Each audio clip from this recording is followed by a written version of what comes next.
नमस्कार मित्रांनो, तू हिरे माझा मितवा मालिकेच्या आजच्या भागामध्ये आता अर्णव ईश्वरीवर खूप चिडलेला असतो आणि हे सगळं जे काही केलं आहे ते मी केलं नाही आहे असं ईश्वरी त्याला सांगत असते.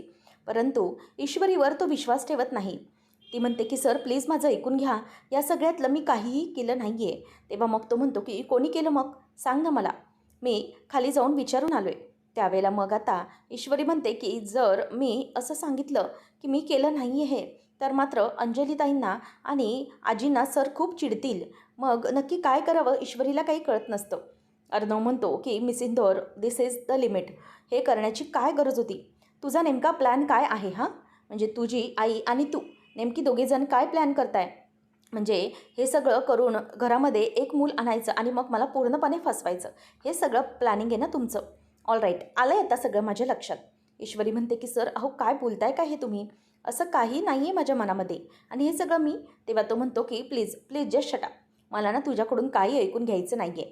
आता तो तिच्यावर खूप चिडलेला असतो आणि त्यानंतर मग आता ईश्वरी ही अर्णवला म्हणते की सर प्लीज ऐका ना माझं, मी असं काहीही केलेलं नाही आहे. तुम्ही जे काही समजताय ना ते सगळं चुकीचं आहे. तुमचा हा सगळ्यांना गैरसमज झाला आहे.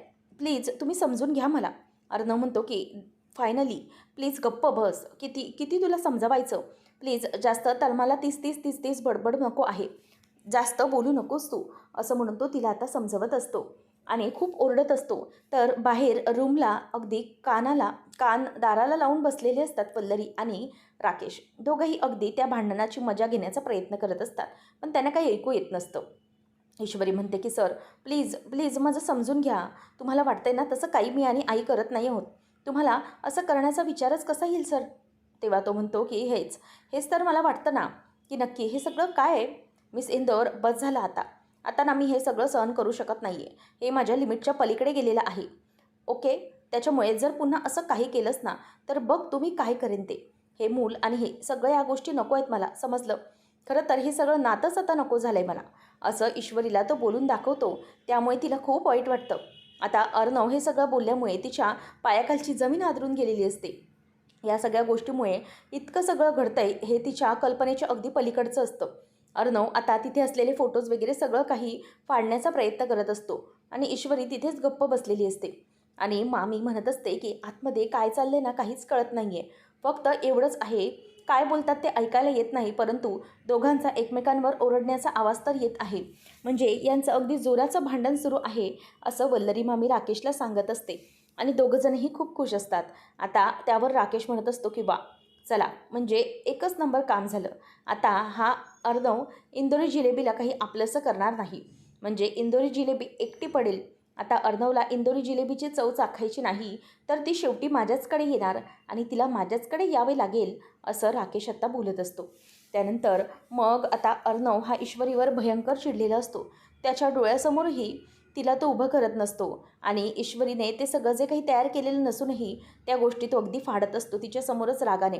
आणि दोघांचेही फोटो फाडत असताना ईश्वरीला ते पाहून खूपच वाईट वाटतं. नंतर मग खाली सगळेजण चर्चा करत असतात की नेमकं काय झालं असेल. अंजली म्हणते की पण मला कळत नाही आहे, हे जर ईश्वरीने जर ते फोटोज बनवून ठेवले असतील तर मग प्रॉब्लेम काय आहे? तेव्हा अविनाश म्हणतो की मला तरी वाटतं ना की नक्कीच काही होणार नाही. अरे, ईश्वरीने म्हणजेच त्याच्या बायकोनेही सगळं केलं आहे तर मग बाळाविषयी विषय काढल्यावर त्याला इतका राग काय यायला पाहिजे? काहीच गरज नाही आहे ना राग येण्याची. त्यावेळेला आजी म्हणते की अवी, तुला ना आम्ही काय बोलतो ना ते समजत नाही आहे, त्यामुळे प्लीज तू जरा शांत राहा.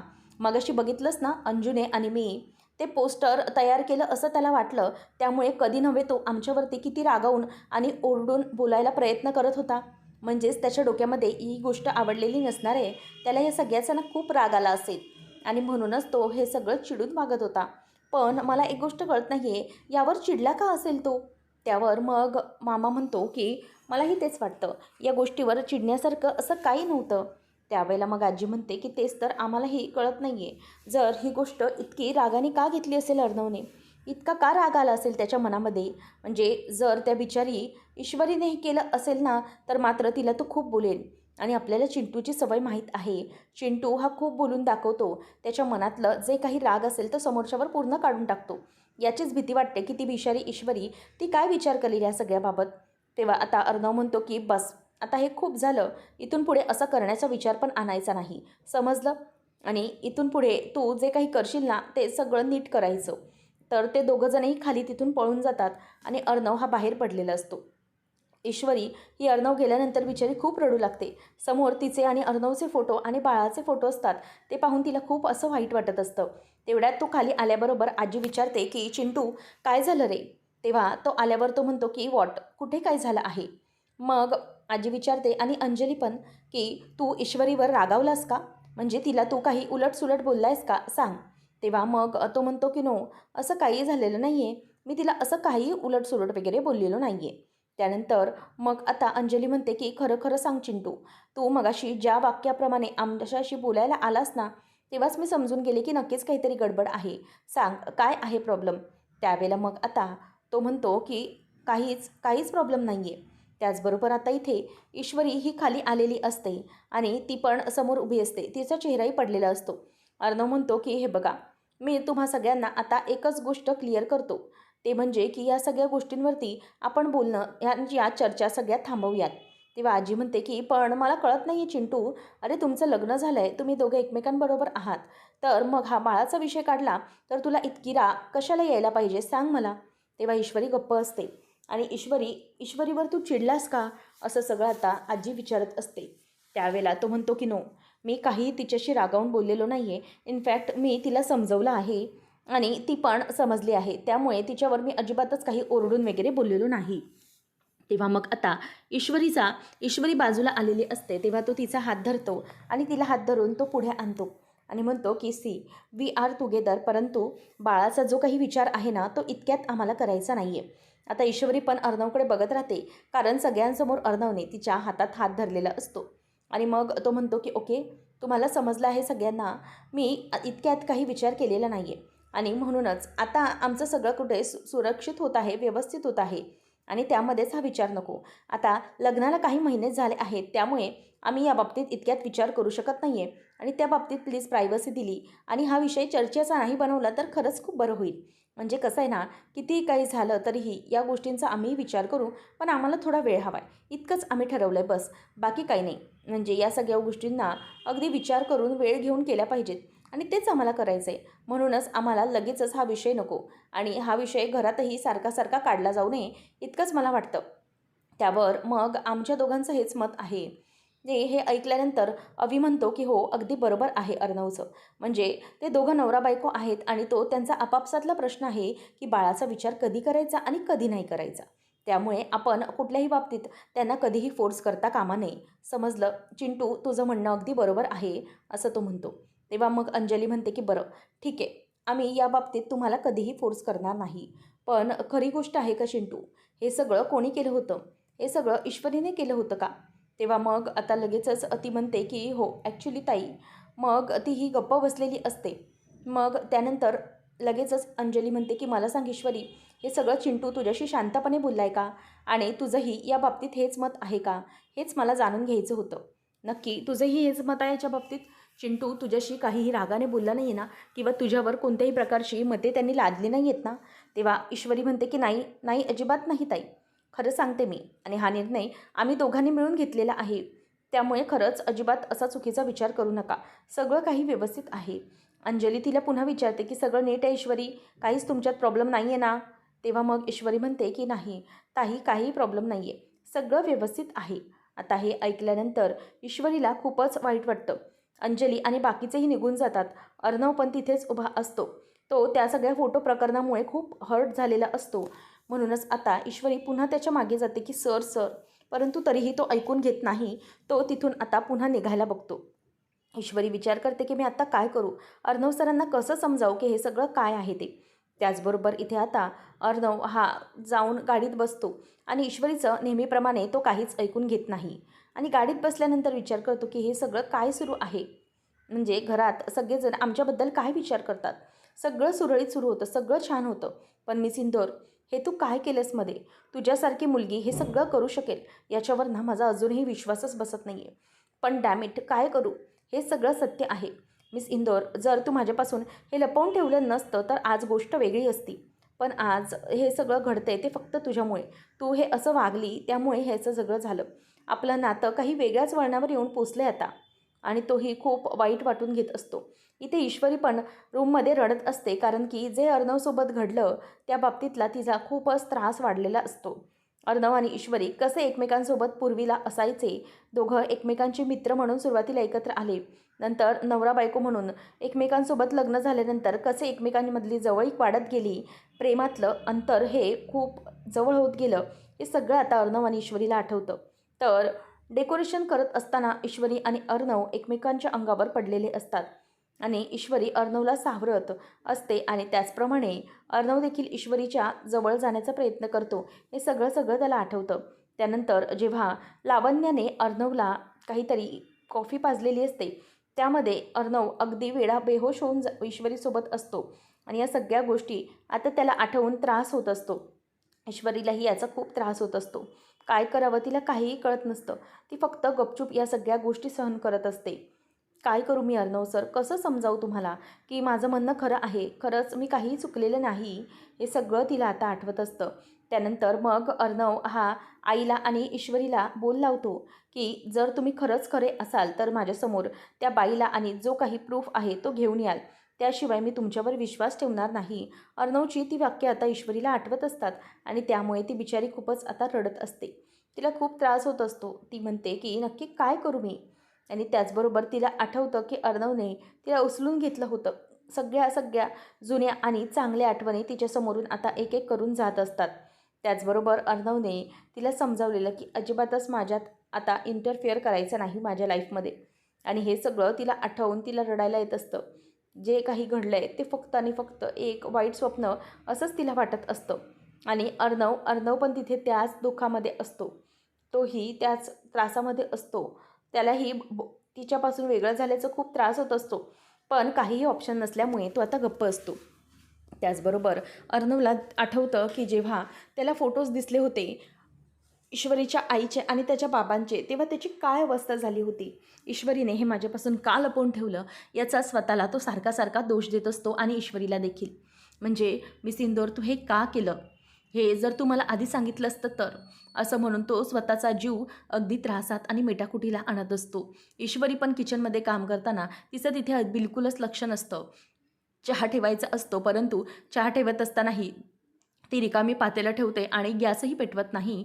त्यामुळे मग पुन्हा तिचं तिथे लक्ष नसल्याने ती पुन्हा एकदा गॅस पेटवायला जाते, परंतु लायटरही व्यवस्थित सुरू होत नसतो. तिचं कशात मुळात लक्षच नसतं, त्यामुळे हे घडत असतं. आता ती तिथेच किचनमध्ये डोक्याला हात लावून उभी असते. काय करू मी, सरांची ही गलतफहमी कशी दूर करू, हे तिला समजत नसतं. नंतर मग इथे आता आकाश मस्तपैकी लॉनमध्ये बसून आस्वाद घेत असतो मिठाईचा. तेव्हा मग ती विचारते नम्रता की सर कशी झाली आहे मिठाई. तेव्हा मग तो म्हणतो की एकदम डिलिशियस, वाव, जस्ट वाव, खूप मस्त आहे. तेव्हा मग ती म्हणते की नक्की तुम्हाला आवडली ना. तेव्हा मग ती म्हणते की तो म्हणतो की येस येस ॲब्सोल्युटली, खूपच छान आहे. मग त्यावर ती म्हणते की मी तुमच्यासाठी स्पेशल बनवली आहे. तेव्हा तो म्हणतो की व्हॉट, हे माझ्यासाठी बनवलेस तू. तेव्हा ती म्हणते की हो तुमच्यासाठी. म्हणजे कसं आहे ना, अजूनही हे मेन्यू कार्डमध्ये ॲड नाही आहे. मी विचार केला की तुमच्यासाठी काहीतरी बनवायचं आणि म्हणूनच मी ही मिठाई बनवली आणि तुम्हाला विचारावं म्हटलं की कशी लागत आहे, कशी बनली आहे. तेव्हा तो म्हणतो की येस खूपच छान बनली आहे आणि ही स्पेशली माझ्यासाठी होती. तेव्हा मग तो म्हणतो की खरंच सांगतेस. मग ती म्हणते की हो तुमच्यासाठीच होती स्पेशली. मग तो म्हणतो की एक काम कर ना, मग ही जी मिठाई आहे तू तुझ्या क्लाउड किचनच्या मेन्यूमध्ये ॲड करून टाक. ती म्हणते की म्हणजे मेन्यूमध्ये ॲड करायचं की नाही ते ठरवू नंतर, पण मी विचार केला की सुरुवातीला तुम्हाला खायला द्यावी आणि कशी वाटते ते तुमच्याकडूनच रिव्ह्यू घ्यावा आणि नंतर मग विचार करावा. तेव्हा तो म्हणतो की हो अगदी मस्तच आहे, त्या बाबतीत प्रश्नच नाही.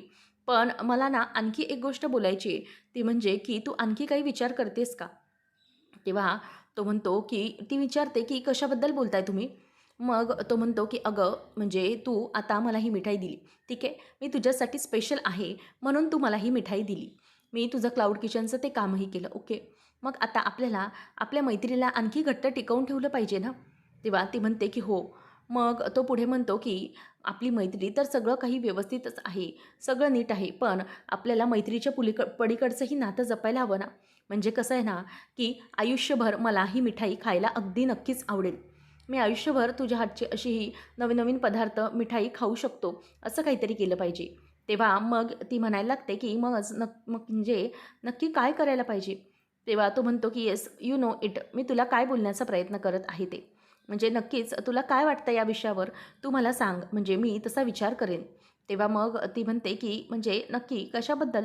तेव्हा तिला काही माहितीच नाही, तिला काही कळतच नाही आहे, जणू अशा स्वरातच ती त्याच्याशी बोलत असते.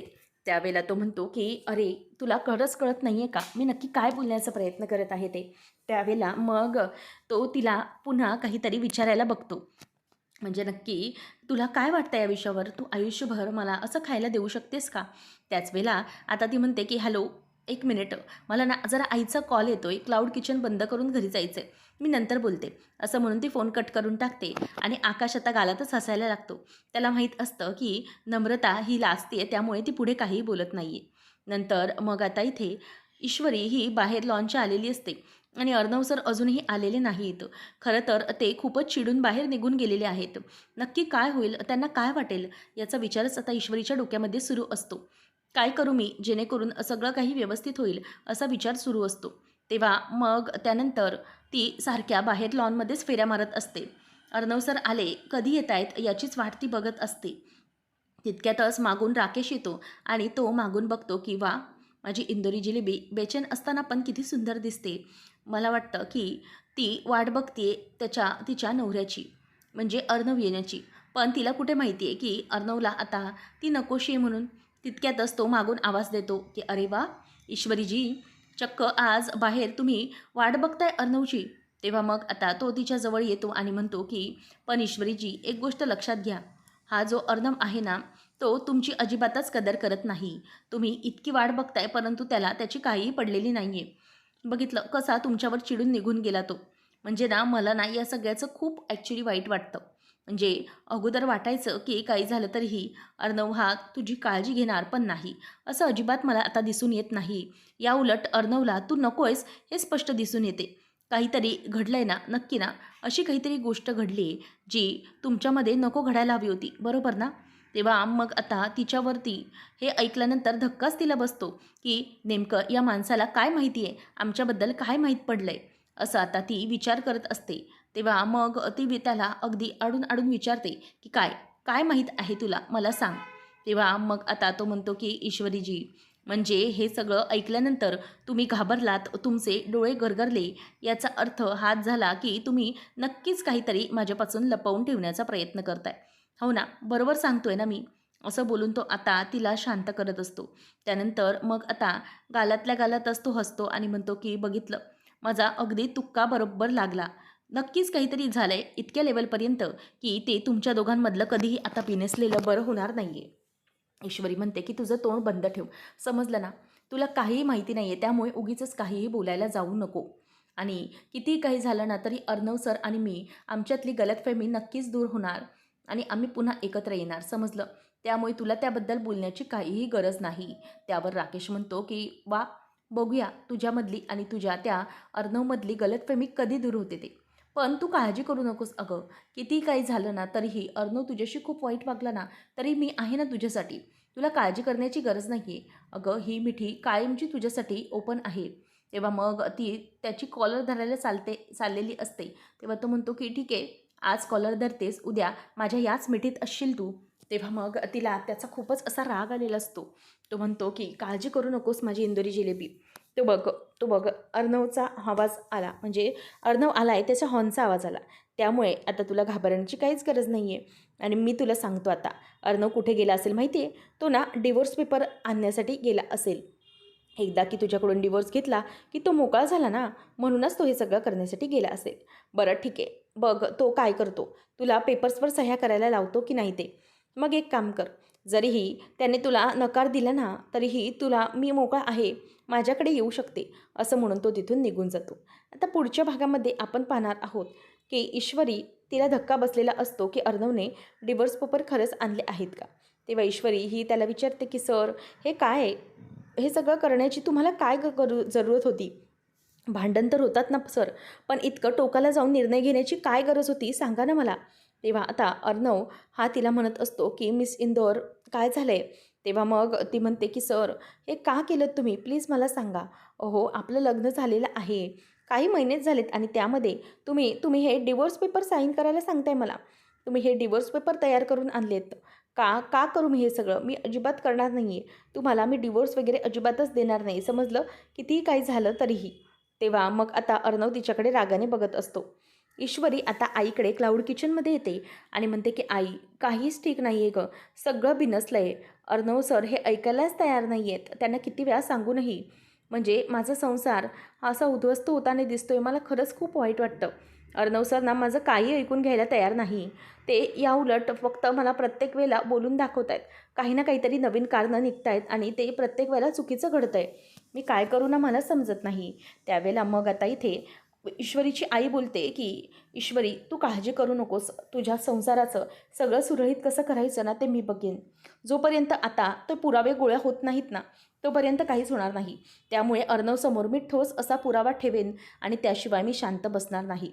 आता जेव्हा पुरावा हाती असेल ना तेव्हाच अर्णव ऐकेल आणि मी ते करायला लावणारच असं ईश्वरीची आई आता तिला समजवते. म्हणजे आता सुप्रिया ही लवकरात लवकर पुरावे गोळा करून अर्णवसमोर आणून सुप्रिया ही वल्लरीचा पर्दाफाश करणार असते. नेमकं पुढे काय घडणार आहे पाहणं रंजकतेचं ठरेल. अशाच अपडेटसाठी चॅनलला नक्की सबस्क्राईब करा. धन्यवाद.